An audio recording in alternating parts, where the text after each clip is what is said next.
Good morning, Quackhawks. Today we're going to be talking about two people named Bill. Wait, three people named Bill? Boomers, and, of course, Malcolm Gladwell's Outliers Chapter 2. So if you haven't had a chance to read it, I strongly suggest that you pick it up. It is so good. Let's get into it.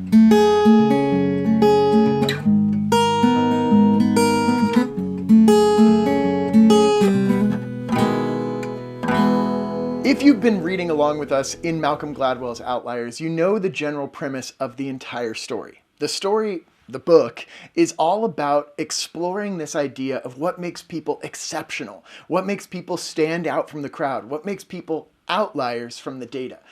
Why is it that some people are super, super rich? I mean, we look at Bill Gates, he's one of the richest men in the world. You look at Jeff Bezos, also one of the richest men in the world.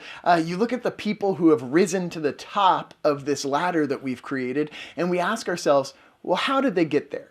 And oftentimes, especially in America, we have this idea of what's called a meritocracy.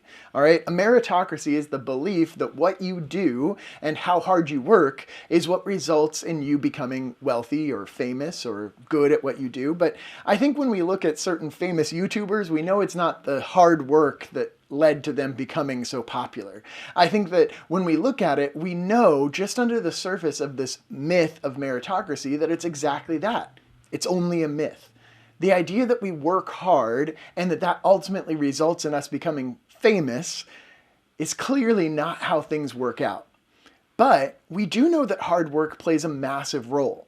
So what does other stuff have to do with that hard work? What is it that actually sets people apart? Now, I promised that we'd be talking about three people named Bill. No, two Bills and a Steve. There's no boomery name. There's like such a boomer name as Bill and Steve, right? So we're going to be talking about two Bills, Bill Joy, Bill Gates, and then of course Steve Jobs. When we talk about Bill Joy, many of you guys have not heard of Bill Joy, but Bill Joy was actually responsible for programming much of what we understand of computers and the internet. He created the programming languages that we use to access our computers. So when you go into your BIOS on your PC or on a Mac and you see some of the text that comes up, that was a guy named Bill Joy. And way back in the day, way before you were born and way before I was born, back in the boomer era, you have these people who were working with computers that filled an entire room. And a new invention, as Malcolm Gladwell points out, was this idea of a teletype, a computer that could actually connect to a supercomputer somewhere further away, and that you could access it, write programs, and ultimately see exactly how your program did right away. You can do that right now. You can do that from your computer as we speak. So the ability to code has significantly changed. And the people who were around right when that change happened were people like Bill Joy, Steve Jobs, and Bill Gates. They were able to access these teletype computers before the vast majority of other people. So when we look at people like that, we say, wow, they're brilliant. And I have no doubt that those people are brilliant and that they're hardworking. I have no doubt that they are hardworking. In Malcolm Gladwell's Outliers, Bill Joy talks about how much time he put into programming. So absolutely, it is a measure of how much time we put in. And Malcolm Gladwell goes further and suggests that it's 10,000 hours of work or 3 hours a day for 10 years that results in us becoming a master at something. So when we look at somebody like Bill Joy, who was able to put in that time, we also have to ask ourselves, what made it accessible to him? When I look at the access that you guys have to different things, you don't exactly have the entire world open to you, right? Think about something as simple as space camp. You want to be an astronaut? Well, you got to go to a space camp really early on to start putting in your time, put in all that extra work. Well, there's not really a space camp out here in Coachella Valley, so would you have to drive? Would you need to have parents that were able to drive you? Would you need to have gas money in order to get there? All of that has a massive impact on what you have access to. So when I talk about something like access to education, we look at this situation that we're in. Not all of us have access to distance learning. Not all of us have computers. Not all of us have fast computers. If you were stuck at home with nothing but a Chromebook, which you might be, You don't have the same access to education that somebody with a massive PC and streaming software has. So you cannot access those same things, and you cannot put in the same amount of time. If I ask you guys to all go home and play guitar for 3 hours every day during quarantine, not all of you can do that. And that means that there's a difference in equity. Equity to access is a huge aspect of why some people rise to the top and others don't. Bill Gates, he had access to a teletype computer. Steve Jobs, he had access to a teletype computer. Bill Joy, he had access to a teletype computer. And guess what? All of them born right around the same time. So when we talk about the certain things that people had access to, I say something like college education.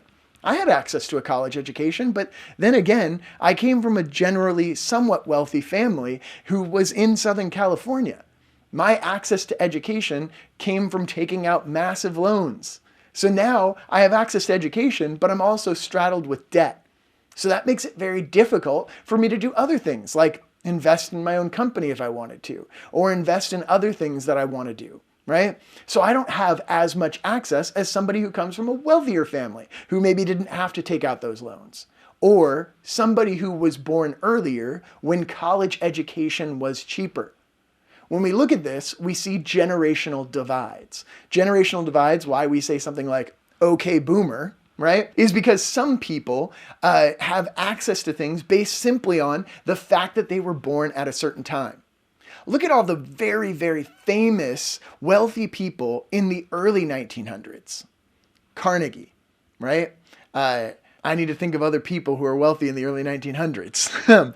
All of these people were born at roughly the same time and had access to manufacturing equipment that other people didn't have. And that made them a tremendous amount of wealth.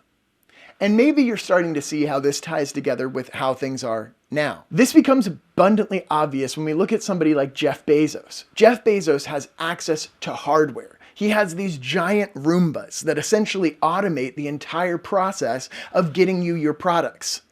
I can't buy a giant Roomba that automates that process. They're very expensive. Not to mention, he actually has a copyright on those. So it's very difficult to get access to similar software. If I want to do that, I've got to be somebody like Target. Target also has access to a similar sort of automation. Or Walmart, which also has access to a similar automation. But your local mom and pop shop doesn't. So this ends up stopping us from having competition. And that lack of competition makes it a lot easier for bigger businesses to become very, very wealthy. So what does this have to do with you? And how do you become an outlier? That's one of the bigger questions that we have in reading this entire book. He points out that if you put in 10,000 hours, you can become a master at anything. But I want to encourage you guys, if you don't have access to the same stuff that other people have access to, if you don't have access to the same level of technology that other people have access to, what do you have access to? I think you have access to your own voice. And using your own voice and becoming a master of using your own voice is going to set you apart. The more that you speak out, the more that you voice your opinion, the more that you are strong and bold with how you're feeling, the better you're going to be in the future when it comes time to speak out for your opinion. I think that we have an amazing opportunity right now. Even though it feels like it's incredibly difficult, we have an opportunity to put in time, speaking out in a digital space, saying things that need to be heard, and speaking out against people consolidating power or wealth. I think that that's a necessary thing that we need to be working towards. Maybe you have access to a guitar and have access to recording software. Every day, you should be putting in at least 3 hours of work into that. Then think about this. For all of those who don't have access to that same software or that same hardware, for all of those students that don't have computers, every day that they are not in a classroom is another day where they miss out on 8 hours of education. They're falling behind from their 10,000 hours. They don't have access to the same learning that you have access to. Even something as simple as this YouTube video. Having access to equitable education changes everything. So I encourage you guys, find something that you can put your 10,000 hours into. even if it's something as simple as speaking out and saying this isn't fair. Thank you guys for listening. Thank you guys for watching. Smop your quamps, jomp your domps, and don't forget to yell quack. Quack.